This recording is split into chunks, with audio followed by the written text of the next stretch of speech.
Hey there, welcome back to another video. This time around, it is my review of the 2014 science fiction epic Interstellar. Interstellar, to me personally, is an incredible film. It's not only one of my personal favorite science fiction films, but it's also my favorite Christopher Nolan film. It's a movie that, to me personally, just gets better each time that I watch it, and it is an astounding achievement in a multitude of different ways. And it's a film that I was not thinking I was going to be that big of a fan of when I decided to sit down and watch it for the first time years ago, because I was sour on Nolan after The Dark Knight Rises, and I didn't go to see this in the theater. And I avoided the film for a while until I decided to finally sit down and watch it, and it blew me away. And it continues to blow me away each time that I see this film. And I deeply regret not going to see this in IMAX when it came out. That is still to this day one of my biggest regrets when it comes to going to the cinema, is not seeing Interstellar in IMAX. So this is a film that, to me personally, is a genuine masterpiece. It really is. So before I get around to sharing more of my thoughts on the film, though, I would like to give a special shout out to Phil for requesting this video. And if there is another film, TV show, or topic that you would like to see me discuss in the future, feel free to donate to either my PayPal, my Patreon, or my Cash App. The link to all three is in the video description down below, and I will try to get to your requests as soon as I possibly can. Interstellar is directed by Christopher Nolan.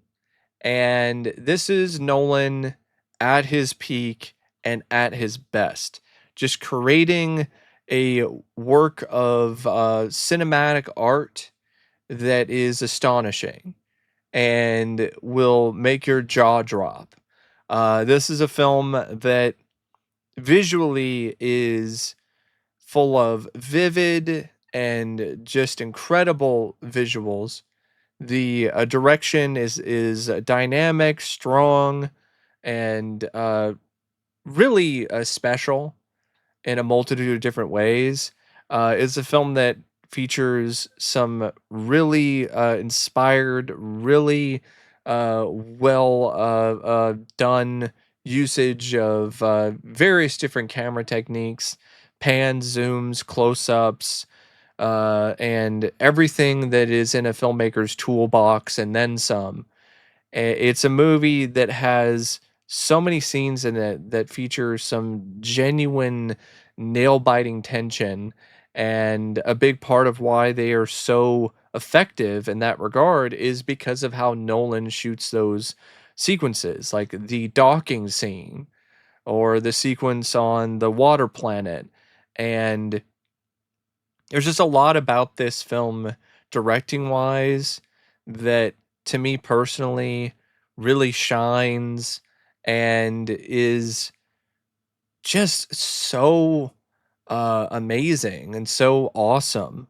And this is Nolan as at his best to me personally. When Nolan is able to shoot something with a certain sense of realism, but also a sense of grandeur that's larger than life, that's not necessarily what you would see outside your front door or see on the news.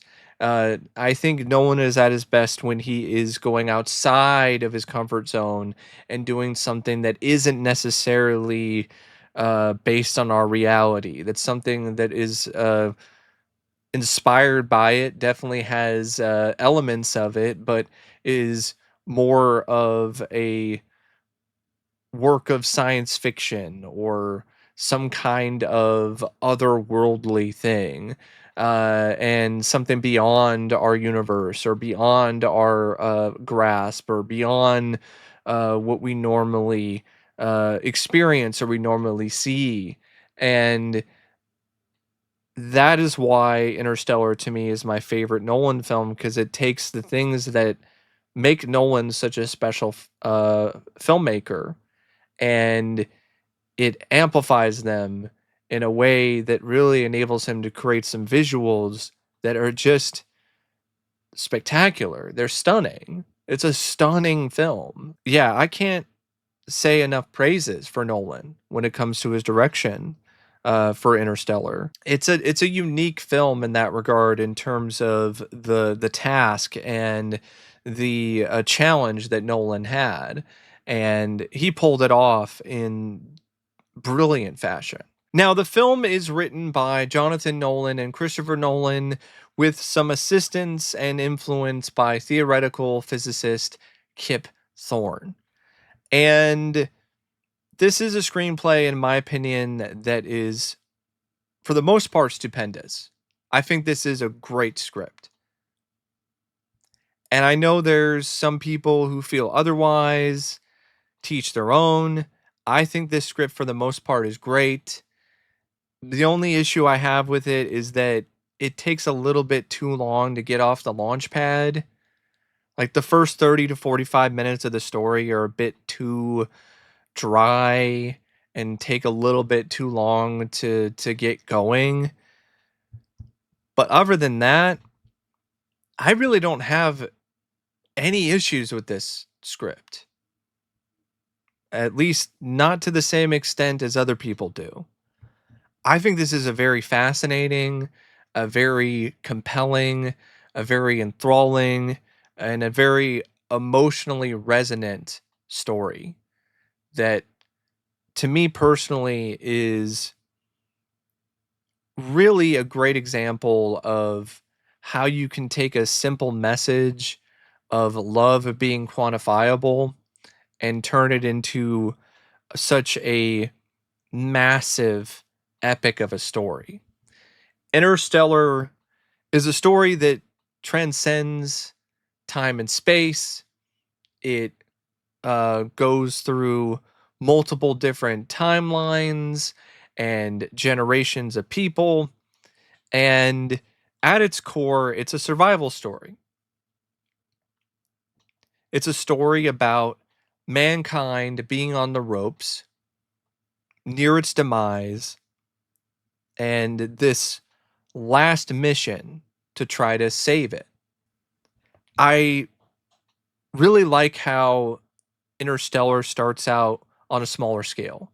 It starts out on this farm, and you get these little interviews with different people, older people talking about uh, their daily lives on farms in this future and dealing with dust storms. And I like how the script introduces the family of Joseph Cooper. So you have Cooper and his family, his father in law, Donald, his daughter Murph, and his son Tom. And the script really does make you like this family, get to know them on a deeper level. I do feel that it kind of hangs around with them a little bit too long. And I would have liked the NASA stuff to come into play a little bit sooner. But I see what the writers are trying to do. They're trying to build a bond with these characters. And I think the writers succeed in doing that. Because that's what makes the moment when Murph is trying to tell her father not to leave and to stay all the more compelling and emotional, because you actually have that connection with those characters. But that moment only occurs because Coop and Murph wind up, I think they wind up following some kind of direction, and they wind up finding NASA. NASA is underground now. they find this map, so to speak, to NASA's underground facility through these messages that are left behind by what Murph calls a ghost. The messages you find out are either from Coop himself when he's in the Tesseract at the end of the movie, inside this fifth dimension, communicating through gravity, through time and space, or it's future humans who are communicating in this way. And the future human thing, by the way, I think is a brilliant idea, and I love that the writers went there instead of like an alien thing, because that would have just been very typical and cliched. Instead, they're like, no, there are no alien beings. It's us from the future. So they find the coordinates, they go to NASA, and NASA is getting ready for a mission to save Earth and to repopulate the population on a different planet. And Cooper is the one who's going to pilot this mission. He's going to be the main pilot for this mission and be the head of it, because they don't have anybody else who has the same experience as Cooper. He was an astronaut, pilot. They have some people that have been in the simulator, but they're not ready. And I know some people have criticized how Cooper is just given the job right away and why NASA didn't find him earlier. And that's explained in the movie. I've seen this criticism numerous times on forums, on Reddit, in other video reviews. It is explained in the movie.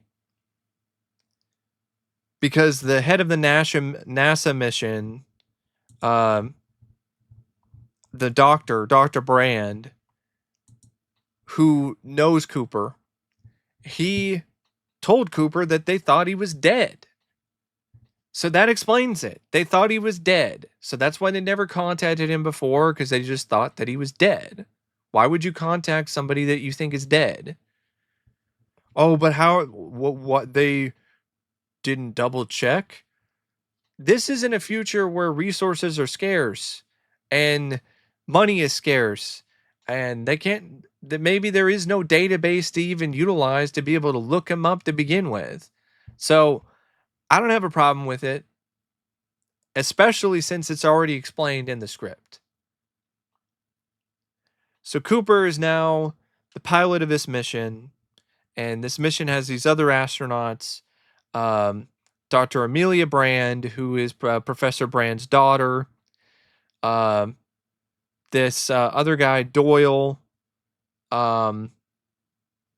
Professor Romilly, and I think that is it. It's Professor Romilly, Doyle, and Brand and Cooper. And that is the crew of the Endurance. And their mission is twofold. They have a plan A and a plan B. Plan A is to find a way to save people on Earth.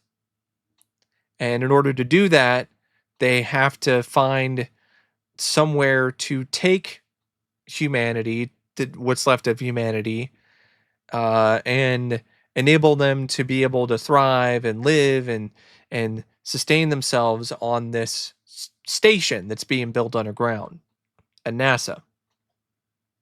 But the only way to do that is to solve an equation that has to do with gravity.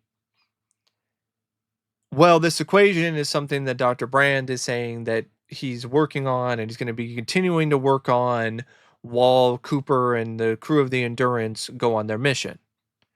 And other astronauts have already gone on other missions prior to the Endurance, because there was a wormhole that popped up in our galaxy, and these other astronauts, as a part of this mission called Lazarus, have been going to all these different planets and collecting data to determine which planet is the best option for life. And plan B involves a scenario where they can't save Earth, but they can still repopulate another planet and save humanity through uh, um, seed, through people's seeds and and eggs, so sperm and an egg, and maybe some kind of insemination artificially. So the crew of the Endurance, they head on their way. They go to the wormhole, and I've seen some people criticize the way the script explains the wormhole. Like, they explain it for dummies. I'm like, yeah, it's a movie. Like, what is the I thought it was fine. It's, you don't have to be super detailed and have like a very long drawn out mathematical explanation that only theoretical physicists would understand. Like, this is a movie still. This isn't a documentary about wormholes.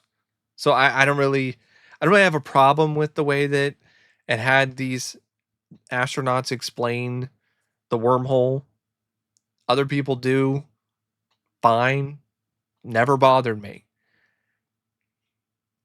So the crew of the Endurance, they go into the wormhole, and then they wind up deciding to start visiting these planets. The first planet is Miller's planet, which is a water planet, but it's also a time dilation planet. So the longer you're on that planet, the more time passes. And it's a risk, because if you stay on there too long, like an hour can be like many, many years. Like it's just, it's that kind of situation.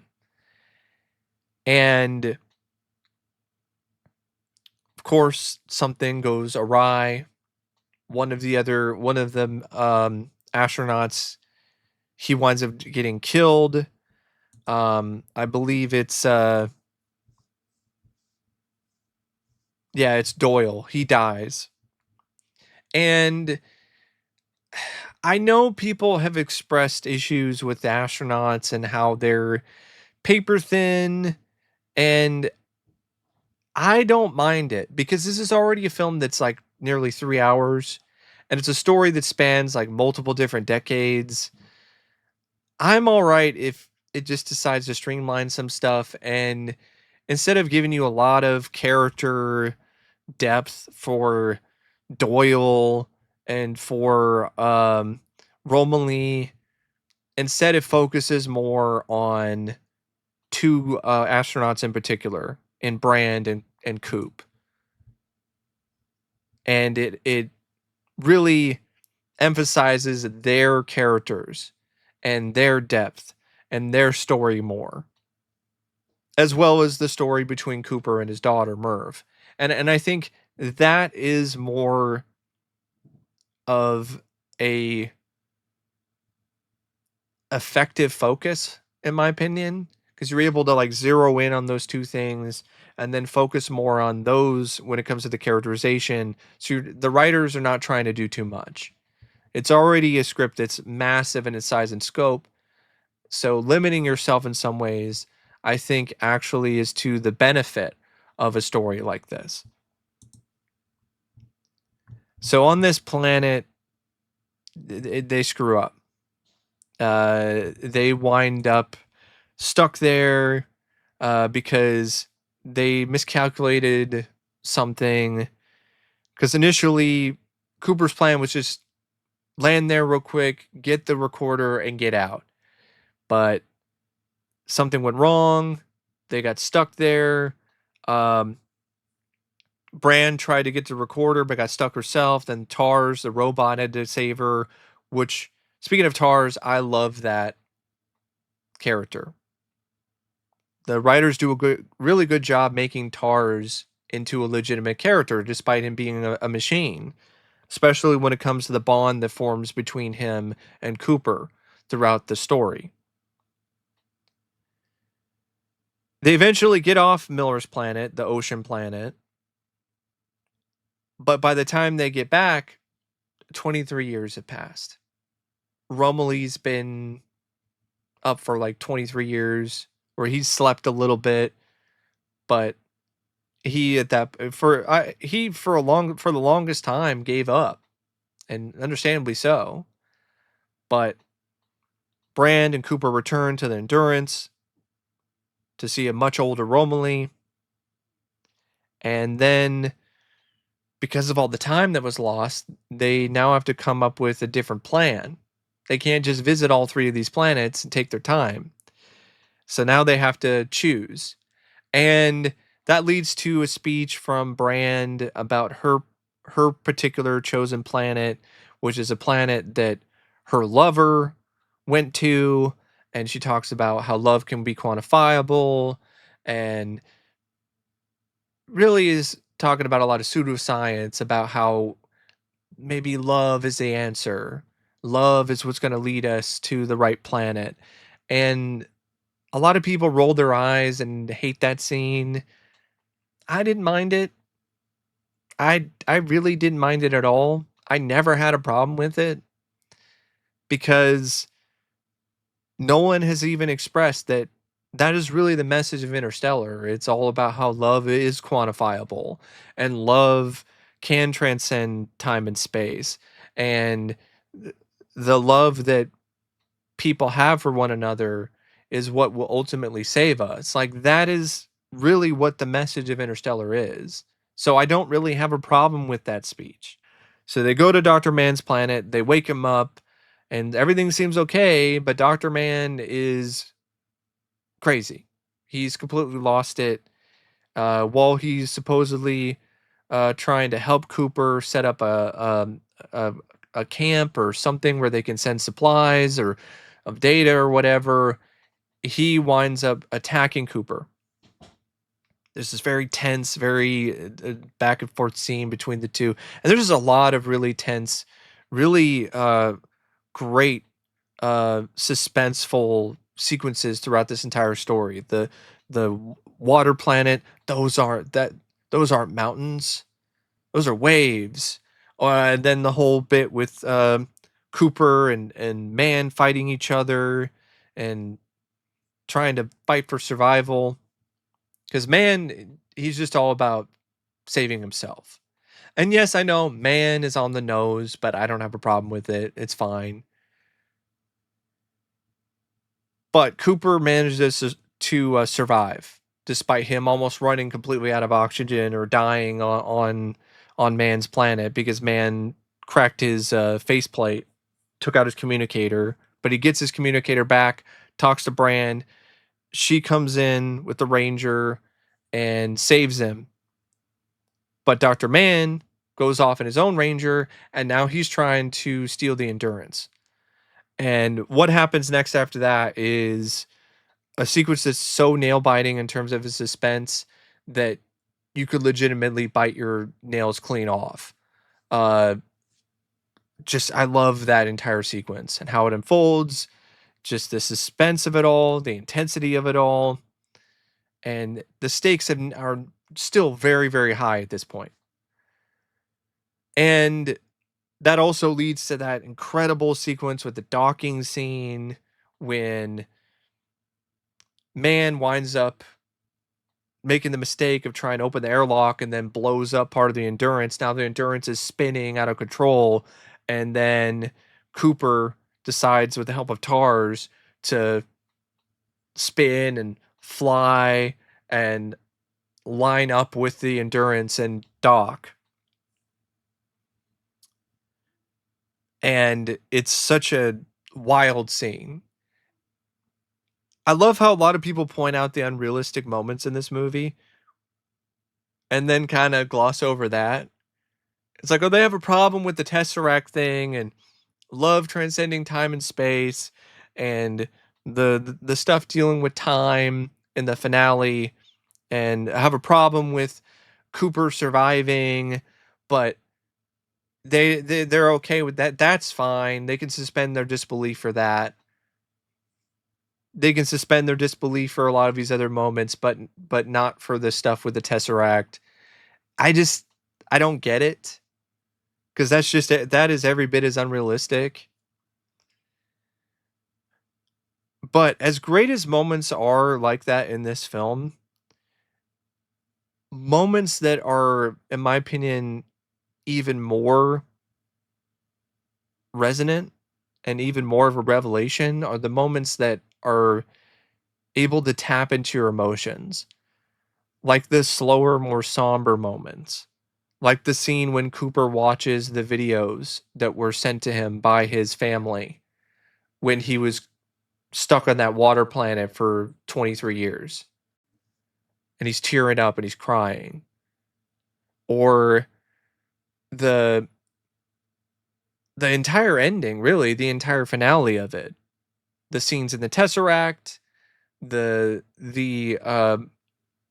scenes when Cooper is now back home, or this idea of home, and reunites with his daughter.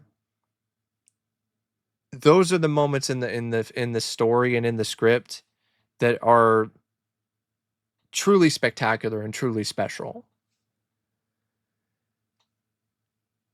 Now, after you have the thrilling, intense docking sequence, because their resources are so limited, they have to really think outside of the box in order to be able to try to get to that other planet.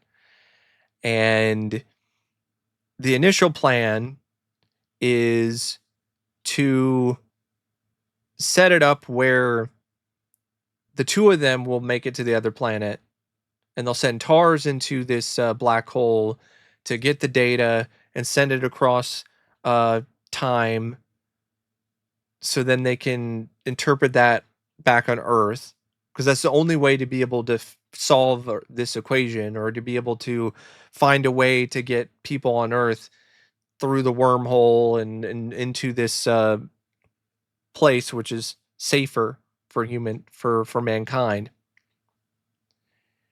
Well, actually, I don't know if I don't think it's a wormhole. It's really just, it enables it to be able to get the space station to actually work and be able to sustain life on the space station. And Cooper has other ideas, though. He decides to handle that mission himself. And he sends TARS and Brand off, and they head off to that other planet, and Cooper winds up going into the black hole. And a lot of people have heavily criticized this particular sequence. And I think it's because they don't understand it. And I get it. I can understand why people might be like, oh, I don't get it. This is too much for me. But Kip Thorne has a really great explanation for it and what he intended for this scene. And what happens is, when Cooper's ship starts to break apart and he presses the eject button, he doesn't go inside the singularity of the black hole. There's no spaghetti-fying, there's nothing like that, because he winds up going immediately into the Tesseract, which exists in a fifth dimension. And the fifth dimension is separate from the singularity of the black hole. So he never goes into the singularity of the black hole. He's in the fifth dimension Tesseract the entire time once he presses the eject button. Now, I know some people have had issues with the way that, gravity communicates, and the way that does the stuff where he's the ghost, and so on and so forth. And I know people have an issue with how it deals with time, and they think it's some kind of paradox, or some kind of issue in terms of, providing a roadblock for the plot and for stuff to happen, and maybe plot holes and whatever. I never really interpreted it that way, and I never really had a problem with it in terms of how he communicates with his daughter, and how it's all this one moment in time, because it's all set up by future humans. They set this up for him specifically. That's the thing. It's set up for these moments with his daughter in the past, specifically, so he can communicate with his daughter from the future. So then in the future, his daughter can find these echoes that he's left behind. And then hopefully through the love that they have for one another that still exists and is still strong, she'll get the connection. And of course, his daughter Murph does. She gets the connection and finds the watch and then gets the equation. And then she winds up being the one that gives everybody the good news that they can build the space station and we could save Earth. And I know some people have an issue too with the love thing, you know, and love being quantifiable and love being the difference. I never had a problem with that. It reminds me of The Abyss, another science fiction film that I love, where in The Abyss, these aliens are planning on destroying Earth because we keep destroying ourselves and the planet, and they think that we're a lost cause, but they change their mind when they see the love between Bud and Lindsay, between two people. And it makes these aliens see the good in humanity. And they decide to preserve humanity because of that and save and allow humanity to persevere.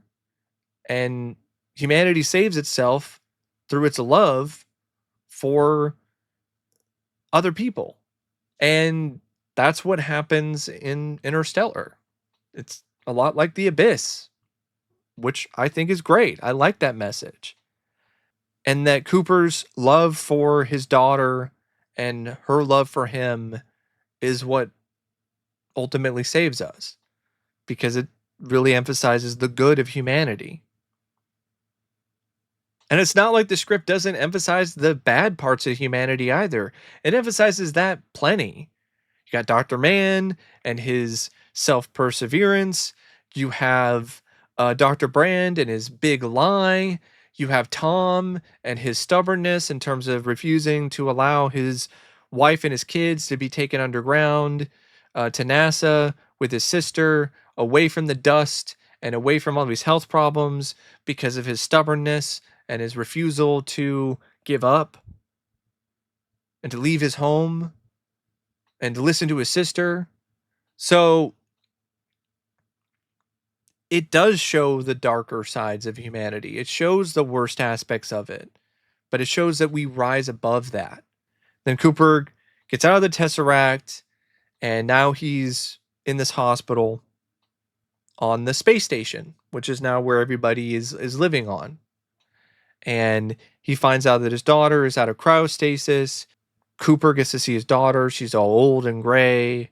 And there's this really cathartic, really emotional, powerful moment. I've seen people say it should have been longer. I disagree. I really do. I think it was the right amount of time between the two. And it showed how much of a great father he was, that he just, no questions asked, was able to just respect the wishes of his daughter when she was like, I don't want you to see me like this, see me die. You know, I have my family here. You don't have to be here. And of course, she also mentions about Brand. And so then that sets it up where Cooper steals a ship. And then now he's going to go and get Brand. And then ultimately, the two of them are going to share the news that, hey, we have a planet now, a new Earth. Now, the cast for Interstellar is also stellar. No pun intended. You have Matthew McConaughey as Cooper. In my opinion, it's one of his best performances. The moments when he's watching the videos of his family throughout 23 years, some really tremendous acting on his part. And so is all the other scenes in the Tesseract, you know, when he's reacting to himself leaving his daughter and just like, don't let me leave. Like, there's some really great acting by him. And then the moment when he meets his daughter again. Anne Hathaway, I thought she was amazing too in her own way as Dr. Brand. Really liked her performance. Actually, one of my favorite performances by her, to be honest. Jessica Chastain was great as Murphy, as Murph. So was Mackenzie Foy as 10-year-old Murph, and Ellen Burstyn as the elderly Murph. John Lithgow was great as always as Donald, the father-in-law. Michael Caine was really good as John Brand. Casey Affleck he wasn't as good, but his character didn't have the best writing. And speaking of his character, what happened with him? That's one other little thing to go back on this to talk about the script for a little bit. That's one other thing that I would probably say could have been changed. Some sort of resolution for Tom, like Cooper seeing his son too at the same sequence at the hospital. It's like the script writers just forgot about the son. I definitely like that character a lot more when it comes to him as a 15-year-old than him as the adult version of himself. Wes Bentley, who played Doyle, I mean, I can't really say much about Doyle because there's barely anything to this guy. Bill Irwin as Tars, loved it. He was so great. Provided a lot of charm and personality to the robot. Topher Grace, he was there as Getty, Murph's colleague and love interest. David Gyasi as Professor Romilly, I liked him. I think he did a good job, explaining the scientific jargon. And Matt Damon was really awesome as Dr. Mann. He did a solid job playing that character in what is essentially a cameo role, but he definitely left a pretty lasting impression. The cinematography by Hoyt van Hoytma is it is absolutely astonishing. It's astounding. It's a sight to behold. It's so just unbelievably stunning in more than one sequence. The editing by Lee Smith is also spectacular. In my opinion, I don't think the editing was a problem. I blame the script more for some of the slower parts of the film, not the editor, because he's a big part of why the docking scene is so intense and so suspenseful, while why the Miller Planet scene works so well. The music by Hans Zimmer is on another level. It is in its own separate galaxy. It is unreal. In a lot of ways, this film doesn't work nearly as well without Zimmer's score. And I don't know why he didn't win the Oscar that year for Best Score. Life of Pi is not a bad score, but it's not Interstellar. And the visual effects are great, really well done. I like the usage of practical models and miniatures combined with CGI. And there's just so many shots in this film that still hold up remarkably well to this day. But yeah, that is my thoughts on Interstellar. I know this is a long one, but it's Interstellar. Like, it's a long movie, and there's a lot to talk about, a lot to discuss, and a lot to unpack. So, anyway, thanks for watching. And as always, I'll see you later. See ya.